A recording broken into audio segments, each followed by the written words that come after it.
The Miata is now more comfortable and livable, but the club trim harkens back to what this car was meant to be. The Miata is not the fastest sports car in the world.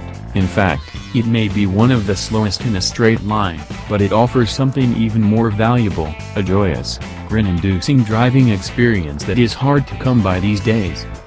Mazda introduced the long-awaited 4th generation, ND, Miata in 2016, after the old NC sat on the market for a decade with minimal changes. This isn't CarBuzz's first rodeo with the Miata, and we've detailed the changes between this car and old NC in previous reviews. The ND is vastly superior as an everyday car. Mazda didn't even offer the NC with a navigation system, and the single-layer convertible top resulted in a loud, poorly insulated cabin.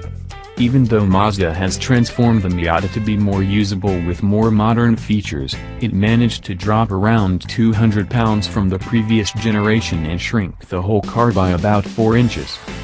This machine-grey test car was the polar opposite of the last Miata I reviewed, a 2017 RF Grand Touring with an automatic transmission. It isn't often when a manufacturer sends me a car exactly how I would option it, but this Miata Club was just right. All Miata models come with the same 2.0-liter SkyActiv engine producing 155 horsepower and 148 pounds-to-foot of torque. Unlike the RF I tested, this one thankfully came with the 6-speed manual. A 6-speed automatic with paddle shifters is available for $600. The automatic isn't terrible, but it is a bit like putting ketchup on a perfectly cooked filet mignon. Sure, it will still taste pretty good, but the meat should be allowed to shine on its own. The Club now comes with many of the niceties found in the Grand Touring trim, such as keyless entry with push-button start, navigation, 9-speaker Bose audio, heated leather seats, and blind spot monitoring with rear cross-traffic alert. It even comes with Mazda's tablet-style 7-inch infotainment screen with navigation. I've made my opinions about Mazda's infotainment screen known in my review of the CX-9 SUV, but my complaints basically boil down to a lack of smart search functionality and the failure of the built-in text message reading system. Both of these complaints would be fixed with the addition of Apple CarPlay and Android Auto. Mazda says these systems will become available retroactively on 2018 models, but it wasn't available during this test. Interestingly, the Miata still gets away with not having a backup camera, even though it was supposed to be mandatory on all 2018 model year cars.